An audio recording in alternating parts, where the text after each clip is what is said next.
बिस्मिल्लाहिर्रहमानिर्रहीम। अस्सलाम वालेकुम नाज़रीन। आज हमारे साथ मौजूद हैं सूबाई पार्लिमानी सेक्रेटरी माहौलियात चौधरी आदिल परवेज़ गुज्जर साहब।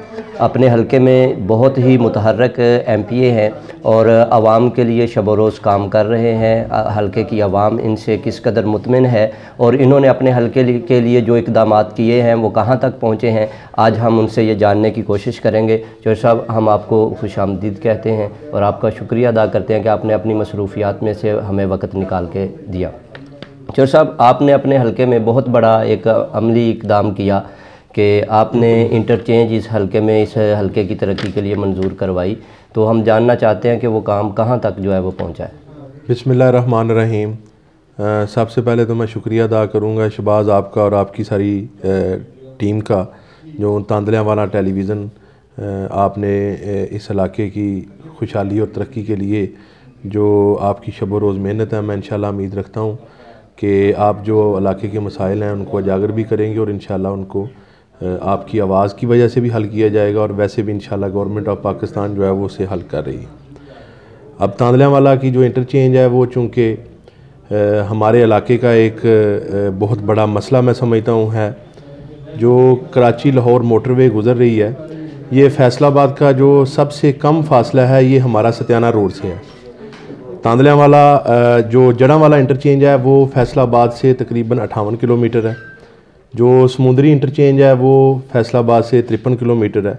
जो इंटरचेंज हम कह रहे हैं वो फैसलाबाद से 40 किलोमीटर दूर बनती है और ये सेंटर बनता है। अगर किसी ने जनूबी पंजाब जाना है तो तब भी यहाँ से सेंटर बनता है और अगर किसी ने लाहौर जाना है फैसलाबाद से या इस इलाके से तो तब भी ये सेंटर बनता है। उसका मैंने डायरेक्टिव करवा लिया था वज़ीर आला साहब से, खसूसी रिक्वेस्ट करके उन्हें मेहरबानी उन्होंने की। वो जो हमारा डायरेक्टिव है वो फेडरल गवर्नमेंट को वो भिजवा दिया है। मुराद सईद साहब के साथ मेरी एक मीटिंग हो चुकी है। अब दोबारा अगले माह मैंने दोबारा उनसे टाइम लिया है, जाना है। मैं इंशाल्लाह उम्मीद करता हूँ कि शायद अगले आने वाले 6 माह तक जो है वो इंशाल्लाह हम इसके आखिरी मराहिल में दाखिल हो जाएंगे। चौधरी साहब, तांदलियांवाला फैसलाबाद रोड, हमने इसकी भी ख़बरें सुनी हैं कि ये भी तोसी के लिए आपने पेश किया हुआ, तो ये किस तरह आप देखते हैं कि कब तक ये हल हो रहा है मसला? फैसलाबाद का जो मास्टर प्लान बना था 2040 तक, उसमें इस रोड को मैंने उनसे रिक्वेस्ट करके दिलवाया कि आने वाले दिनों में, चूँकि मैं समझता हूँ कि फैसलाबाद के जितने भी कनेक्ट रोड हैं, जो जंग को जाता है वो भी डबल रोड है, समुंदरी को जाता है वो भी डबल रोड है, जड़ांवाला को जाता है वो भी डबल रोड है, जो शेखुपुरा को जाता है वो भी डबल रोड है। तो मैं समझता हूँ कि जो सत्याना रोड है ये सिर्फ वाहिद तहसील है या वाहिद इलाका है जिसका फैसलाबाद से जो राब्ता है वो सिंगल रोड का है। तो एक तो इस इलाके के लिए मैं समझता हूँ कि डबल रोड की ज़रूरत है, चूँकि आए दिन यहाँ पर एक्सीडेंट होते हैं, आए दिन यहाँ पर अमवात होती हैं सिर्फ रोड की वजह से, क्योंकि प्रेशर इतना ज़्यादा है, लोड इतना ज़्यादा है। ये मेन रोड है, उकाड़ा को भी जाता है और आगे जो दीगर शहर हैं उनको भी ये वे जो है ये आपस में मिलाता है। तो एक तो ये इसकी वजह है। दूसरा, जो FDA का मास्टर प्लान है उसमें भी इसको मैंने शामिल करवाया और डायरेक्टिव भी इसका करवाया है। और मैं पिछली दफ़ा भी मैंने कोशिश की थी कि जो पिछली 2019 और 20 की ADP थी उसमें मैं इसको शामिल करवा सकूं, लेकिन चूंकि ये अमाउंट बहुत ज़्यादा है, ये फैसलाबाद से जो तांदलियांवाला तक ये रोड है, इसका जो एस्टीमेट अदारों ने बनाया था वो तकरीबन 3.5 अरब का था, जिसमें GTS से लेके इस्लामी चौक तक फ्लाईओवर और आगे एक्सप्रेस वे की तर्ज का जो रोड है, जिस तरह आप देखें फैसलाबाद को साइयांवाला जाते हैं तो एक्सप्रेस वे बना हुआ है, इसी तरह का ये रोड जो है वो इंशाल्लाह बनेगा। मैं इसकी पूरी कोशिश कर रहा हूँ कि अपने इलाके के लिए, अपने लोगों के लिए, और मैं समझता हूँ कि तरक्की और खुशहाली का एक ये भी बहुत बड़ा अहम अंसर है और पहलू है कि हमारे इलाके के जो रोड हैं और हमारा जो फैसलाबाद से राब्ता है, हमारा ज़िले से जो राब्ता है वो एक बेहतर होना चाहिए। नवा के जितने भी देहात हैं उनमें पीने के पानी का एक बहुत बड़ा मसला है, तो वो आवाम इस पे आपसे जो है वो बार बार मुतालबा कर रही है, तो किस कदर कामयाबी आपको मिल सकी है इसे हल करने में? इसमें मैं समझता हूँ कि चूँकि हमारा इलाका जो है वो सेम ज़्यादा इलाका है, हमारे इलाके का जो नीचे ज़मीनी पानी है वो पीने के लिए अब मैं समझता हूँ बेहतर नहीं है, जिसे आप कड़वा पानी कह सकते हैं। तो ये तो पूरे पंजाब का भी मसला है, क्योंकि नीचे का पानी जो है अब वो तकरीबन ठीक नहीं रहा। इसमें गवर्नमेंट ने काफ़ी काम किया है, जिसमें एक आबे पाक अथॉरिटी बनाई है, जिसके जो सरबराह हैं वो गवर्नर पंजाब हैं। तो गवर्नर पंजाब साहब जो हैं वो इस पे बड़ा काम कर रहे हैं, जिसमें चीफ सेक्रेटरी साहब भी हैं, सीएम साहब भी हैं उस कमेटी में, वज़ीर जो हाउसिंग हैं वो भी हैं। तो इसमें एक वो अल्लाह अमल बना रहे हैं कि हर हलके में एक पार्लियामेंटेरियन को कितने जो हैं वो सीवरेज स्कीमें या वाटर फिल्ट्रेशन प्लांट देने चाहिए। तो जो अभी तक उन्होंने जो पेपर वर्क किया है उसमें मेरा ख्याल शायद 4 या 5 जो वाटर सप्लाई स्कीमें या आप कह लें फिल्ट्रेशन प्लांट वो एक पार्लियामेंटेरियन को देंगे। तो हमने कहा है कि ये बहुत कम है, चूँकि हम कह रहे हैं कि जो इलाके इसमें इसकी ज़्यादा जद में आ रहे हैं उनको उस तनासब से आप ये फिल्ट्रेशन प्लांट और जो वाटर फिल्ट्रेशन अपने सीवरेज क्या कहते हैं उसे वाटर सप्लाई जो है वो उस रेशो से दें, उस तनासब से दें जिस इलाके का पानी जितना ख़राब हो। तो इसमें इंशाल्लाह बहुत जल्द जो है वो काम शुरू हो जाएगा, क्योंकि अभी थोड़ी देर पहले आबे पाक अथॉरिटी जो बनी है, तो इंशाल्लाह अगले 4-5 माह में आप इसमें देखेंगे कहाँ पेश रफ्त होगी। चौधरी साहब, तांदल्यावाला का गवर्नमेंट कॉलेज है, उसमें एक इतला के मुताबिक 14 सीटें जो हैं वो लेक्चरर्स की खाली पड़ी हैं, जो कि एक बहुत बड़ा तालीमी फुकदान है। तो उसको आप हल करने के लिए क्या इकदाम कर रहे हैं? ये आपने बड़ी अच्छी बात की, चूँकि बेसिक तालीम जो है वो मैं समझता हूँ कि हमारे जो बच्चों का मुस्तकबिल है वो तालीम के साथ वाबस्ता है।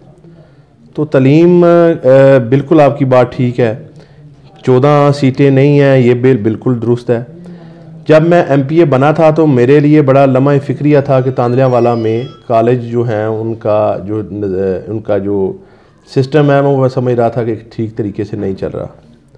मैंने इधर एडिशनल सेक्रेटरी हायर एजुकेशन उनको बुलाया, कॉलेज वालों के साथ मीटिंग की गर्ल्स कॉलेज तांदल्यावाला में, और उसके बाद मैंने कोशिश की सेक्रेटरी साहब से मिलके कि यहाँ पर जो सीटें खाली हैं, वेकेंट पड़ी हैं, हम उनको फिल कर सकें।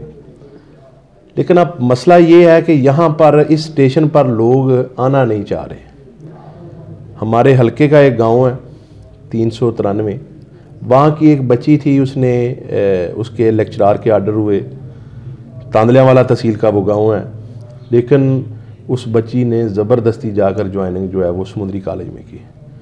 मैंने बड़ी रिक्वेस्ट की कि ये हमारा मतलब आपकी तहसील है, इलाका है, आपको करीब भी तांदल्यावाला पड़ता है, लेकिन इस स्टेशन पे आने के लिए लोग तैयार नहीं हैं। अब मैंने सेक्रेटरी साहब के साथ 2 मीटिंगें की हैं। मैंने उन्हें ये कहा कि अब उसका मकसद ये नहीं है कि अगर लोग आने के लिए तैयार नहीं है तो हमारा इलाका जो है वो इस तालीमी निज़ाम से इस तरह पीछे चला जाए। तो अब वो एक बना रहे हैं एक इसके ऊपर एक प्लान कि जिन लोगों को सज़ा के तौर पर या जिन लोगों को वो समझते हैं कि इस इलाके में भेजा जाए, उनके लिए 2 साल की पाबंदी होगी और 2 साल के बाद वो जहाँ पर भी कहेंगे उनकी उधर पोस्टिंग कर दी जाएगी। तो इसके ऊपर एक लाए अमल बन रहा है, इंशाल्लाह ताला वो भी जल्द ये जो कमी है ये पूरी हो जाएगी। जो साहब THQ तांदल्यावाला, उसमें डायलिसिस की 4 मशीनें हैं, 2 पॉजिटिव की हैं और 2 नेगेटिव की, जिसकी वजह से जो गुर्दों के मरीज़ हैं वो बहुत जो है वो तकलीफ़ में हैं, लोगों को टाइम नहीं मिलता। तो अगर उसकी मशीनें बढ़ाई जा सकें तो वो भी हल्के के लिए एक रिलीफ़ होगा। अगर मशीनों की तादाद नहीं बढ़ाई जा सकती तो कम अज़ कम समुंदरी की तर्ज पे उसमें डबल शिफ्ट ही जो है वो अगर करवा दी जाए तो उस पर आप क्या कहेंगे? बिल्कुल आपकी बात ठीक है।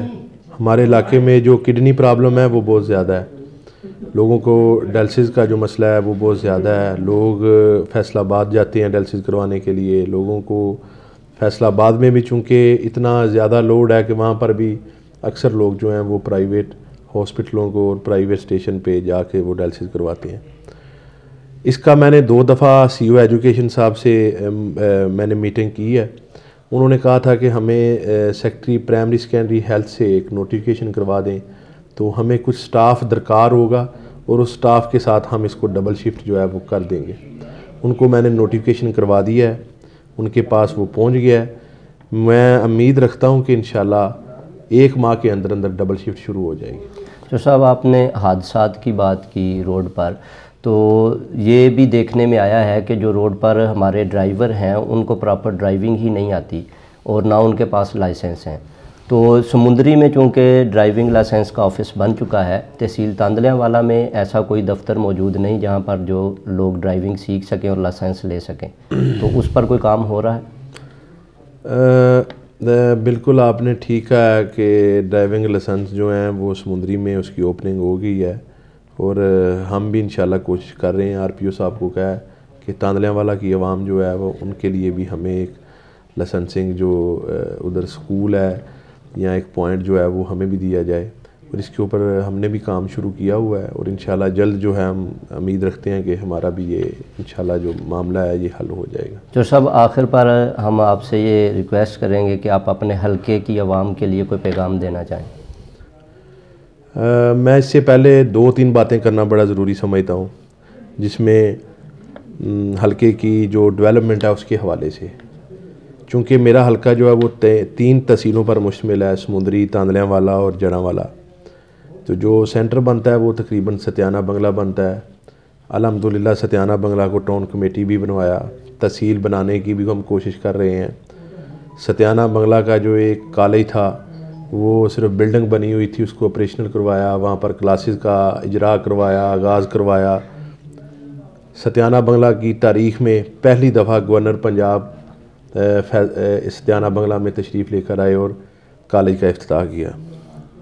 सतियाना बंगला में जो दरीना मसला था, सीवरेज का 17 करोड़ रुपए का मैंने सीवरेज मंजूर कराया, जिसका मेरा ख्याल टेंडर हो चुका है और 2-4 दिन में काम शुरू हो रहा है। तांदलियावाला का जो बॉयज़ कॉलेज है उसकी अप्रूवल के लिए CM साहब को वो सारी फ़ाइल मुकम्मल करके भिजवा दी है, और इंशाल्लाह इस दफ़ा वो भी अप्रूव हो जाएगा। छजवाल 172 गाबे में हम गर्ल्स कॉलेज, चूँकि इस इलाके का भी बड़ा मसला है कि यहाँ पर एक गर्ल्स कॉलेज की बड़ी कमी महसूस की जा रही थी, बल्कि है। यहाँ पर मैंने परवेज़ सुल्तान शहीद डिग्री कॉलेज जो है वो मंजूर करवाया, जो कि मेरा ख्याल है कि आने वाले दिनों में इंशाल्लाह इसका काम का आगाज़ भी हो जाएगा। इसके अलावा एक रोड जो है वो तांदलियावाला और ये जो झैल गुजरा है इसको मिलाती है 168 गाबे से लेके, जिसमें रास्ते में आपका गांव भी आता है, तो वो जाकर मिलेगी टावर स्टॉप पे। तो वो 16 करोड़ का प्रोजेक्ट है, उसका काम का आगाज़ हो चुका है, आपको पता है, वो तो काम जारी है। इसके अलावा आने वाले दिनों में हम कोशिश कर रहे हैं कि जो 2 रोड हैं, एक तांदलियावाला से डिजकोट रोड, हम इसको भी इसका भी काम शुरू करवाएं, ये भी बनवाएं। ये बढ़िया एक दरीना मसला है और सारे लोगों को बड़ी मुश्किलात होती हैं। इसके अलावा जो सतियाना बंगला से जामरा रोड है वो भी तांदले का हिस्सा है, वो रोड भी ज़माना कदीम की एक दास्तान है, लोगों को बड़े मसाइल हैं उस रोड पे। तो वो रोड भी हम कोशिश कर रहे हैं कि इस ADP में रखवा कर उसका भी काम स्टार्ट कर दिया जाए। इसके अलावा जो स्कूल हैं, और हाँ एक जो ख़ास बात जो मैं आपको बताना भूल गया हूँ, RSC सतियाना बंगला जो है वो 10 बेड पर मुश्तमिल है, उसको भी हमने अपग्रेड करवाया है और उसको हम 40 बेड पे लेके गए हैं, जिसके काम का आगाज़ भी जल्द शुरू हो जाएगा, जो वज़ीर आला साहब ने जिसके पैसे जो हैं वो जारी कर दिए हैं। तो इस तरह जो हलके की डेवलपमेंट है, मैं कोशिश करता हूँ कि थाने और कचहरी की सियासत ना करूँ, डेवलपमेंट की सियासत करें। तो इंशाल्लाह ताला अभी 1-1.5 साल हुआ है, 1.5 साल में ये जो मैंने आपको अपने काम बताए हैं डेवलपमेंट के हवाले से, ये मेरी 1.5 साल की कारकर्दगी है, 1.5 साल की मेरी अचीवमेंट है। और आने वाले 3.5 सालों में आप देखेंगे इंशाल्लाह ताला कि कोशिश करूँगा कि एक मिसाली हलका बना सकूँ PP 102 को। और अपने लोगों से भी यही कहूँगा कि इंसान हो, कमी कताई तो हो सकती है, लेकिन कभी भी नेगेटिव सियासत नहीं की, कोशिश करते हैं कि पॉजिटिव सियासत करें और डेवलपमेंट की सियासत करें। और इंशाल्लाह ताला ये जो मेरे बड़ों का एक खिदमत का एक मिशन जो है वो अरसा दराज से चलता आ रहा है, कोशिश करूँगा कि उसे आगे लेकर मज़ीद बढ़ूँ। जी, इस वक्त आपने सुना कि हमारे साथ हलका PP 102 के MPA और सूबाई पार्लिमानी सेक्रेटरी तहफ़्फ़ुज़ माहौलियात आदिल परवेज़ गुज्जर साहब थे, जिन्होंने अपने तमाम तर काम आपके सामने रखे और अपनी तमाम इरादे जो हैं हलके के लिए वो भी आपके सामने रखे। नाज़रीन, हमारे साथ रहिए और हमें फ़ीडबैक ज़रूर देते रहिए। अल्लाह हाफ़िज़।